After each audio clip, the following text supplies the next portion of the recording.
So I hope you all are doing well. So start करते हैं हमारा lecture. हमने लास्ट लेक्चर में क्या क्या कवर कर लिया था? हमने लास्ट लेक्चर में बहुत इंपॉर्टेंट टॉपिक कवर किए थे। एक तो था रिस्पॉन्सिबिलिटी ऑफ कंज्यूमर और दूसरा था ways and means of consumer protection. तो ये दोनों चीजें याद रखना। ये कंज्यूमर प्रोटेक्शन में से चैप्टर जो भी क्वेश्चंस पूछे जाएंगे तो हाई चांसेस है कि इन दोनों टॉपिक्स में से पूछे जाए, क्योंकि इंपॉर्टेंट है टॉपिक। यस, सो बहुत मतलब एक आईएमपी करके बोल सकती हूँ आपको। वैसे मैं इस पूरे सेशन के एंड में आपको आईएमपी क्वेश्चन जरूर प्रोवाइड कर दूंगी, जिससे आपकी हेल्प हो एग्जाम के टाइम पे। नाउ कंज्यूमर प्रोटेक्शन एक्ट 2019 को समझेंगे। जैसे मैं बहुत बार आपको ये चैप्टर पढ़ाते पढ़ाते इस एक्ट का रेफरेंस ले रही थी कि हमारे देश में कंज्यूमर प्रोटेक्शन एक्ट की क्यों जरूरत है। तो क्या होता है, अगर जब तक एक फुल फ्लेज एक लॉ नहीं होता है किसी को रोकने के लिए, तो वो जो भी सेलर है इस केस में, तो वो अपने आप पे कोई कंट्रोल नहीं रखता। मतलब कि एक्सप्लॉयटेशन बहुत हद तक, जैसे कि मोटर व्हीकल एक्ट, अगर लॉजिक बोलूं सो मोटर व्हीकल एक्ट लाने की क्यों जरूरत पड़ी? क्योंकि जैसे रोड बन रहे थे, गाड़ियां बढ़ रही थी, तो एक्सीडेंट बढ़ रहा था। तो एक लॉ एंड प्रोसीजर स्टैब्लिश करने की जरूरत थी कि कोई भी चलेगा तो लेफ्ट साइड से चलेगा। एंड बहुत सारे, जैसे आप देख सकते हो, ट्रैफिक सिग्नल्स के रूल्स हैं आपके लिए, ड्राइविंग लाइसेंस के रूल हैं। ये सारी चीजें कहां पे लिखी गई है? Motor vehicle. तो किस लिए लिखी गई है? तो एक प्रॉब्लम था रोड, मतलब कि रोड पे जो चीजें एक्सीडेंट हो रही थी, दिन भर दिन बहुत लाखों एक्सीडेंट हो रहे थे, तो उनको कंट्रोल करने के लिए, या जो रूथलेस ड्राइविंग कर रहा था उसको सही टाइम पे पनिश करने के लिए, या उस पे कंट्रोल लाने के लिए ये एक्ट लाया गया। तो हर एक एक्ट का कहीं ना कहीं जो फाउंडेशन होता है प्रॉब्लम ही रहता है। कि अब प्रॉब्लम क्या हो रहा था? कंज्यूमर जो थे वो एक्सप्लॉइट हो रहे थे। कंज्यूमर को समझ में नहीं आ रहा था कि अगर उनको चीट हुआ है, उनके साथ चीटिंग हुई है बाय सेलर, तो उन्होंने कौन से ऑर्गेनाइजेशन में कहां पे दरवाजा खटखटाना चाहिए, ताकि टाइम रहते उनको जो रीएड्रेसल प्रोसीजर है उनका स्टार्ट हो पाए और उनको सोल्यूशन मिल पाए, कॉम्पनसेशन मिल पाए, उनको वारंटी मिल पाए, उनको रिपेयर मिल पाए। तो ऐसा एक्ट हमारे देश में कुछ सालों पहले ही 1986 में पास हो गया था। जो कि डेट अगर मैं बोलूं तो कंज्यूमर प्रोटेक्शन एक्ट हमारे देश में कब आया था? सेंट्रल गवर्नमेंट ने लाया था 24 दिसंबर 1986। और ये किसके थ्रू आया था? Ministry of law and justice. But later on हुआ क्या, 1986 के जो एक्ट थे वो बहुत पुराने हो चुके थे। पुराने सिचुएशन के हिसाब से तो वो जा रहा था, लेकिन जैसे जैसे नए सिचुएशंस आ रहे हैं, नए एरा आ रहे हैं, जैसे इंटरनेट पे भी आजकल सेलर जो है बायर को सेल कर सकते हैं, बायर विंडो शॉपिंग कर सकते हैं। तो इन सारी चीजों को कवर करने के लिए नया एक्ट रिसेंटली पास किया गया, जो कि है कंज्यूमर प्रोटेक्शन एक्ट 2019। तो उसका अप्रूवल 9 अगस्त 2019 को मिला बाय द प्रेसिडेंट, एंड फिर वो पूरे अपने इंडिया में लागू कर दिया गया बाय सेंट्रल गवर्नमेंट कि इस दिन से ये लागू होगा पूरे अपने देश में, ताकि कोई भी सेलर जो है उसको एक डर रहे, उसको एक टेंशन रहे कि अगर मैं ये चीज कंज्यूमर के साथ करता हूं तो मेरे साथ मेरे को क्या क्या पनिशमेंट मिलने के चांसेस है। तो अगर आप लॉ एंड ऑर्डर पास कर देते हो किसी भी कंट्री में, तो उससे होता क्या है कि जो ये करने वाले लोग हैं, मतलब चीट करने वाले लोग हैं, तो उनपे कंट्रोल पाया जा सकता है। तो यही सारी चीजें थी कंज्यूमर प्रोटेक्शन एक्ट 2019 को पास करने जो मेन रीजन था। तो ये सारी रीजन के हिसाब से कंज्यूमर प्रोटेक्शन एक्ट 2019 को पास किया गया। तो मेन जो इस एक्ट 2019 में जो मेन चीज आया है वो था, देखो उन्होंने बोला है, the act made the provision of establishment of consumer dispute redressal agencies.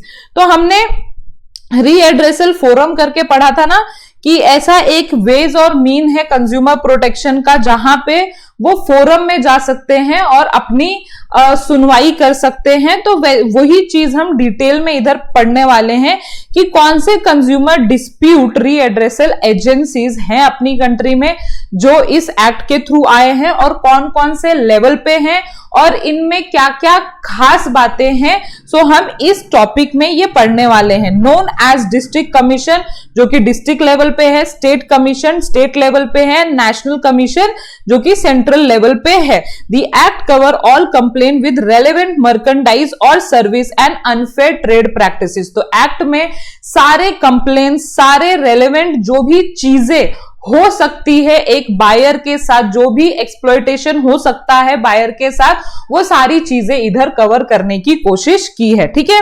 So following are the consumer dispute redressal forum establish under the act. सबसे पहला हम पढ़ेंगे इन डिटेल डिस्ट्रिक्ट कमीशन के बारे में। सो डिस्ट्रिक्ट कमीशन में सबसे पहला आपको मीनिंग दिया हुआ है कि डिस्ट्रिक्ट कमीशन एक्चुअली क्या है। तो कंज्यूमर डिस्प्यूट रीएड्रेसल कमीशन किस लेवल पे है? तो डिस्ट्रिक्ट के लेवल पे है, जो कि स्टेट गवर्नमेंट ने इसको हर एक डिस्ट्रिक्ट में स्टैब्लिश किया है, जिसको हम डिस्ट्रिक्ट कमीशन बोलेंगे। तो समझा, ये ऐसी फोरम है, मतलब आप बोल सकते हो एक ऐसी कोर्ट है जो मेनली हर एक स्टेट के डिस्ट्रिक्ट में स्टैब्लिश है बाय स्टेट गवर्नमेंट के, मतलब स्टेट गवर्नमेंट इसको देखने रेखने वाली है। मतलब जो ओवरव्यू रहेगा वो स्टेट गवर्नमेंट का रहेगा डिस्ट्रिक्ट कमीशन पे। और कुछ नहीं, मीनिंग इतना ही दिया हुआ है तो आपको समझ में आ जाना चाहिए ये किस लेवल पे काम करती है, डिस्ट्रिक्ट लेवल पे काम करती है।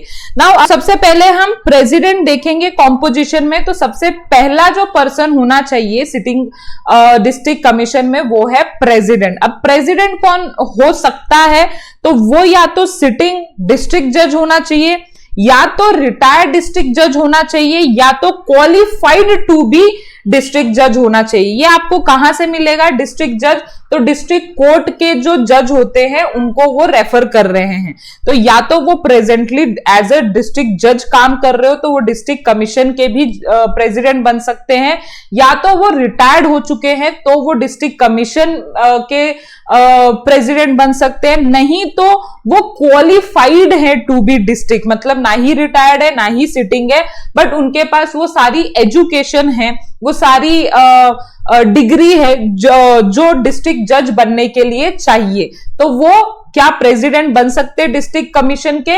यस, बन सकते हैं, क्योंकि उन्होंने 3 वर्डिंग यूज किए, sitting, retired and qualified to be district जज। ओके, तो प्रेसिडेंट हो गया। नाउ नेक्स्ट वन, मेंबर्स होने चाहिए। कुछ मेंबर्स कितने होने चाहिए? तो not less than 2 and not more than such number of member as prescribed in consultation with central government। तो इस चीज को समझो, वो क्या बोलना चाहते हैं कि मिनिमम 2 मेंबर्स तो होने चाहिए डिस्ट्रिक्ट कमीशन में, प्रेसिडेंट को छोड़ के। जो 2 मेंबर, मतलब टोटल अगर मैं मिनिमम की बात करूं तो मिनिमम 3 लोग होंगे इसमें, एक प्रेसिडेंट और 2 मेंबर। क्या इससे ज्यादा हो सकते हैं? इससे ज्यादा हो सकते हैं, बट उतने ही हो सकते हैं जितना सेंट्रल गवर्नमेंट ने प्रिस्क्राइब किया है उस टाइम पे। मतलब आपको परमिशन लेना पड़ेगा सेंट्रल गवर्नमेंट से कि हम मैक्सिमम कितना रख सकते हैं, तो उस हिसाब से आप मेंबर्स को अपॉइंट कर सकते हो डिस्ट्रिक्ट कमीशन में। देन टेन्योर क्या होगा? तो टेन्योर देखो, any person appointed as president और member of district commission shall hold office of such president or as a member till the completion of his term for which he has been appointed, the member which hold office for the term of 5 year or up to the age of 65 year whichever is earlier। अभी ध्यान से सुनना please, इसमें थोड़ा सा tricky point है कि कोई भी प्रेसिडेंट एंड जो मेंबर सेलेक्ट हुआ है ऊपर, जो आपने प्रेसिडेंट और मेंबर पढ़ा है, तो उसके हिसाब से जो भी टर्म के लिए वो सेलेक्ट हुआ है, वो टर्म के लिए, टर्म मतलब क्या होता है? जैसे कि आप 1 साल के लिए हुए हो, 2 साल के लिए हुए हो, या 3 साल, 4 साल या 5 साल, मतलब जो भी आपका टर्म ऑफ अपॉइंटमेंट है, जिस टर्म के लिए आप अपॉइंट किए गए हो, उस टर्म के लिए आप ऑफिस होल्ड तो करोगे ही करोगे। ठीक है। बट इधर एक चीज बोली गई है, अगर आप नीचे देख रहे हो, खासकर मेंबर के लिए, मेंबर के पास जो टर्म है, मैक्सिमम जो टर्म है वो 5 साल का है, और वो मैक्सिमम कितने एज का होना चाहिए, 65 ईयर का होना चाहिए। अगर आपको लॉजिक समझ रहा है तो समझना प्लीज, मतलब कि मैं आपको एक्सप्लेन कर रही हूं अभी कि देखो, प्रेसिडेंट और मेंबर, एक तो सबसे पहली बात, जो भी टर्म के लिए अपॉइंट हुए हैं उस टर्म के लिए उस कुर्सी पे, डिस्ट्रिक्ट कमीशन की कुर्सी पे एज अ प्रेसिडेंट और मेंबर उन्होंने सर्व करना चाहिए। बट मेंबर के लिए उन्होंने खासकर एक लिमिटेशन लगाई है कि ज्यादा से ज्यादा उनका जो टर्म होना चाहिए, मैक्सिमम अपॉइंटेड डेट मतलब पीरियड होना चाहिए 5 साल। बट वो 5 साल में अगर वो 65 ईयर क्रॉस हो गए तो उनको टर्म से पहले ही निकाल दिया जाएगा, क्योंकि उन्होंने बोला है विच एवर इज अर्लियर। तो देखो, अगर फॉर एग्जाम्पल आप सेलेक्ट हुए हो 5 ईयर के लिए, बट आपकी ऑलरेडी एज है 63, तो लॉजिकली अगर आप देखो तो आप 2 साल के लिए ही क्या कर पाओगे, 2 साल के लिए ही आप सर्व कर पाओगे as a member of district commission, क्योंकि 2 साल में आप 65 को क्रॉस कर लोगे। तो ये 5 साल मैक्सिमम टर्म तो दिया हुआ है, बट वो लॉजिक नहीं रखता, क्योंकि उन्होंने बोला हुआ है या तो टर्म 5 ईयर और up to the age of 65 year whichever is earlier. समझ में आया ये? Okay, now qualification. So qualification क्या होना चाहिए, तो उन्होंने मेंबर की क्वालिफिकेशन दी हुई है। देखो, प्रेसिडेंट की क्वालिफिकेशन तो आपको समझ में आ ही गई होगी, क्योंकि जो भी डिस्ट्रिक्ट जज को क्वालिफिकेशन लगेगी वही अप्लाई होगा डिस्ट्रिक्ट कमीशन के प्रेसिडेंट को। तो इधर मेंबर की क्वालिफिकेशन क्या क्या होनी चाहिए, तो सबसे पहले ही should not be more than 35 year of age, मतलब कि the member should not be less than 35 year of age बोला हुआ है, माय मिस्टेक। तो आपको जो भी अपॉइंट करना है मेंबर को, वो मिनिमम कितने एज का होना चाहिए, 35, मतलब उससे कम का नहीं चलेगा, 35 ईयर ओल्ड या उससे ऊपर। एजुकेशन क्या हो सकता है, तो education bachelor degree from any recognised university, ठीक है। तो जैसे पूना यूनिवर्सिटी हो गया, मुंबई यूनिवर्सिटी, नागपुर यूनिवर्सिटी, कोई भी रिकॉग्नाइज्ड यूनिवर्सिटी से उसने कोई भी फील्ड में बैचलर डिग्री हासिल करनी चाहिए। नाउ एक्सपीरियंस क्या होना चाहिए, तो एक्सपीरियंस उन्होंने बोला हुआ है कि he should have a adequate knowledge at least 10 year experience in the dealing with the problem relating to economics, law, commerce, accountancy, industries and public affair और एडमिनिस्ट्रेशन। तो उसका मिनिमम एज चाहिए, मिनिमम एक्सपीरियंस चाहिए किसी भी फील्ड में, और 10 year का उसको एक्सपीरियंस तो होना चाहिए in this all field, economics, law, commerce, accountancy, industry, public affair और एडमिनिस्ट्रेशन। तो ये सारी चीजें हैं in qualification of member. Now territorial jurisdiction में क्या है, टेरिटोरियल जुरिस्डिक्शन में है कि जो भी डिस्ट्रिक्ट कमीशन है वो कवर करेगा इंटायर डिस्ट्रिक्ट को इन विच इट इज स्टैब्लिश, कि उन्होंने इंटायर डिस्ट्रिक्ट जो भी जहां पे भी वो जौन से भी डिस्ट्रिक्ट में स्टैब्लिश हुए हैं वो उस डिस्ट्रिक्ट को कवर करेंगे, वो कमीशन उस डिस्ट्रिक्ट को कवर करेंगे। तो ऐसा उनका एरिया होना चाहिए, मतलब जैसे पुलिस वगैरह का कैसे एक एरिया डिफाइन होता है कि अगर आप अहमदनगर में हो या मुंबई में हो तो कितना एरिया आपने अपने जुरिस्डिक्शन में लेना चाहिए। तो आपने मूवीज वगैरह में देखा होगा, ये हमारे जुरिस्डिक्शन में नहीं है, ये आपके जुरिस्डिक्शन में आता है, ये क्राइम वगैरह जिसने भी किया है, तो उस हिसाब से उन्होंने ये पॉइंट बोला है। नाउ मॉनेटरी जुरिस्डिक्शन मतलब कि कितने अमाउंट का मिनिमम जो सर्विस या गुड्स की वैल्यू रहनी चाहिए तो मैं डिस्ट्रिक्ट कमीशन के पास जा सकती हूँ। तो उन्होंने बोला है कि जो भी अमाउंट है वो 1 करोड़ के ऊपर एक्सीड नहीं होना चाहिए। बहुत बड़ा अमाउंट है आई नो, लेकिन उन्होंने बोला है कि डिस्ट्रिक्ट कमीशन में चाहे मतलब जो भी डिस्ट्रिक्ट, जैसे फॉर एग्जांपल अहमदनगर एक डिस्ट्रिक्ट है, तो अहमदनगर में अगर मेरे साथ किसी सेलर ने चीट किया है तो मेरे साथ जो चीटिंग होनी चाहिए डिस्ट्रिक्ट कमीशन में जाने के लिए वो 1 करोड़ से ऊपर नहीं होना चाहिए। अगर मैम 1 करोड़ के ऊपर का गुड्स या सर्विस रहा तो मैं क्या करूंगा या करूंगी, तो आपको स्ट्रेट अवे स्टेट कमीशन के पास जाना है। मतलब आप एक लेवल स्किप करके स्टेट कमीशन के पास जा सकते हो, then you don't have to go to district commission. तो ऐसा वो बोल रहे हैं कि आप सबसे पहले उस कमीशन में जाने के लिए उस डिस्ट्रिक्ट के चाहिए, प्लस दूसरा आपका जो भी जुरिस्डिक्शन इंटरटेन कंप्लेन करता है, वैल्यू ऑफ गुड्स कितना चाहिए, कंसिडरेशन मतलब मनी कितना चाहिए, डज नॉट एक्सीड 1 करोड़। तो वो दोनों कंडीशन फुलफिल होने के बाद ही आप पर्टिकुलर डिस्ट्रिक्ट में जा सकते हो, नहीं तो आप स्टेट कमीशन के पास जाओगे। नाउ अपील क्या होता है, तो अपील होता है तब जब you are not satisfied with the district, जो डिक्री आई है, डिक्री मतलब जो जजमेंट आई है कोर्ट की, है ना, डिस्ट्रिक्ट कमीशन की जजमेंट आएगी फाइनली। अब तो जो भी जजमेंट आई है, तो ऐसा जरूरी नहीं है कि जजमेंट बोल दिया खत्म हो गया। सुप्रीम कोर्ट का मैक्सिमम आप अपील कर सकते हो, उसके बाद नहीं।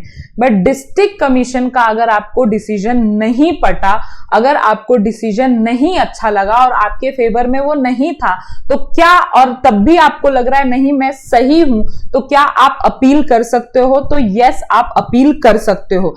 ऑफ कोर्स कहां पे अपील करोगे? अपने हायर फोरम में अपील करोगे। हायर फोरम आपका कौन सा है? स्टेट कमीशन है।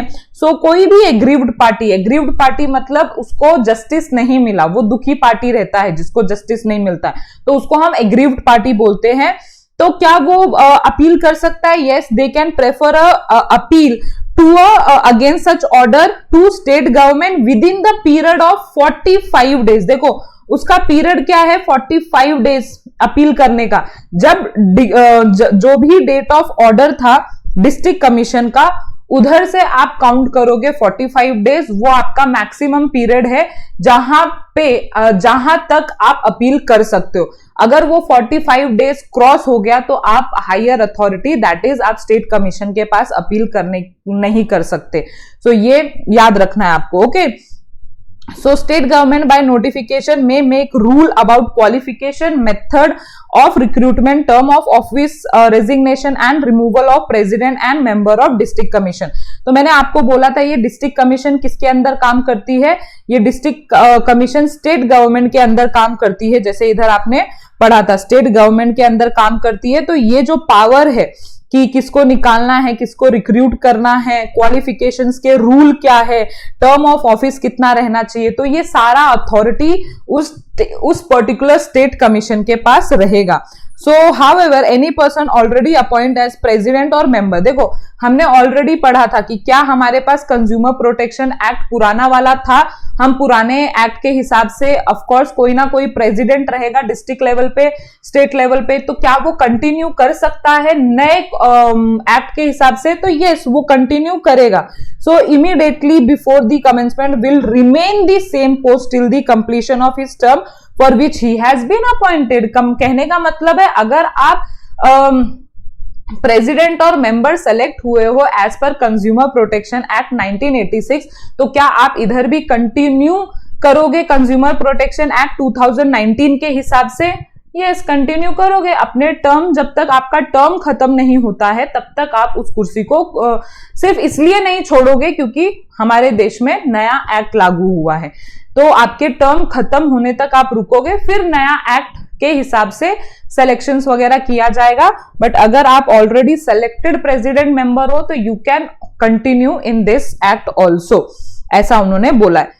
अभी देखो आपको एक सीक्रेट बोल देती हूं कि जो हमने अभी डिस्ट्रिक्ट कमीशन में डिटेल पढ़ा है ना, तो डिटेल जाने का मेन एम यही था मेरा कि अब जो आप स्टेट कमीशन में और जो आप नेशनल कमीशन में पढ़ने वाले हो उसमें कुछ ज्यादा चेंजेस नहीं है। तो हो सकता है मैं आपको पढ़ाते समय पे थोड़ा सा फास्ट जाऊं, तो रीजन बिहाइंड इज कि थोड़ा बहुत मतलब कुछ कुछ चीजों को छोड़ के, कुछ कुछ डिफरेंशियल चीजों को छोड़ के बाकी सारे कॉपी पेस्ट चीजें।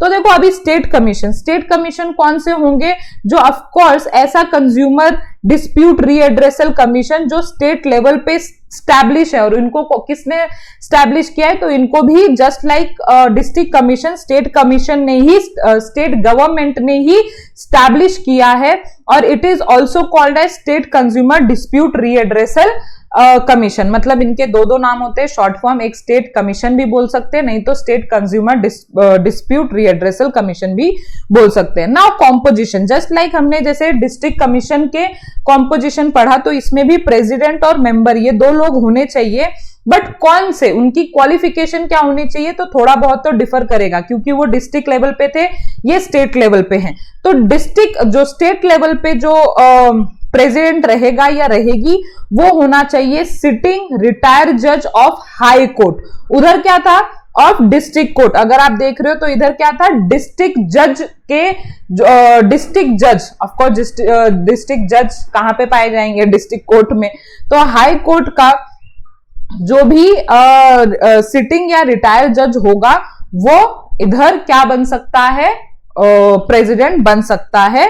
सो shall be appointed by state government as a president of state commission in consultation with chief justice of high court. सिर्फ इसमें एडिशनल पॉइंट ये एक्स्ट्रा दिया हुआ है कि आपको हाई कोर्ट का क्या, chief justice of high court से सिर्फ परमिशन, कंसल्टेशन लेनी पड़ेगी, जो कि डिस्ट्रिक्ट कमीशन में ऐसा कुछ नहीं था। ओके, नाउ मेंबर कौन होने चाहिए, तो नॉट लेस देन 4, उधर 2 था, मिनिमम कितना था, 2, उससे ज्यादा आप कर सकते थे, लेकिन आपको किसका, सेंट्रल गवर्नमेंट का अप्रूवल लेना पड़ रहा था। तो इधर जो 2 के बदले इधर 4 दिया हुआ है, and not more than such number जो सेंट्रल गवर्नमेंट अलाउ करे। मतलब क्या हम 5 अपॉइंट कर सकते हैं, 6 अपॉइंट कर सकते हैं, यस यू कैन। इधर आपको मिनिमम की क्राइटेरिया दी गई है, तो आप 5, 6, 10 भी कर सकते हो, बट उसी नंबर के हिसाब से जो सेंट्रल गवर्नमेंट ने आपको कंसल्ट किया है, सेंट्रल गवर्नमेंट ने आपको परमिट किया है उस टाइम पे जब आपने उनसे अप्रूवल लिया था। ये एक्ट में नहीं दिया गया। वो देखो कैसा है ना, सिचुएशन टू सिचुएशन डिपेंड करेगा कि क्या इस स्टेट गवर्नमेंट को 10 रिक्वायर्ड है, 20 रिक्वायर्ड है मेंबर, क्योंकि किसी किसी स्टेट में ज्यादा लोड रहता है, किसी किसी स्टेट में ज्यादा लोड नहीं रहता। जैसे मुंबई में सेल परचेज बहुत ज्यादा होगा, है ना। तो महाराष्ट्र, ऑल ओवर महाराष्ट्र अगर अब मैं बात करूं तो उधर ज्यादा सेल एंड परचेज होता है, क्योंकि इधर की economy as compare to other state बहुत अच्छी है, क्योंकि ऑफ कोर्स मैन्युफैक्चरिंग ज्यादा होती है, सेलिंग बाइंग ये बहुत हद तक ज्यादा होती है दूसरे स्टेट के कंपैरिजन। तो कहने का मतलब है मिनिमम हमने सारे स्टेट को कितना अलाउ किया है, 4 तो अलाउ किया ही किया है, बट क्या वो ज्यादा कर सकते हैं, ज्यादा कर सकते हैं, बस सेंट्रल गवर्नमेंट से आपको कंसल्ट करना पड़ेगा, और central government state to state देख के आपको मैक्सिमम फिगर दे देगी कि मैक्सिमम कितने। अगर आपको ये वीडियो पसंद आया है तो जरूर लाइक कर देना, कंटिन्यूस नोटिफिकेशन के लिए चैनल को सब्सक्राइब कर देना, मैक्सिमम फ्रेंड को शेयर कर देना, और अगर आपको इस वीडियो में कुछ अच्छी बातें लगी हो या आपको कुछ सजेस्ट करनी हो तो जरूर हमें कमेंट करके बताना। और हमारे ये कुछ सोशल मीडिया अकाउंट्स है जहां पे आप हमें फॉलो कर सकते हो। So till then see you in next lecture, bye bye.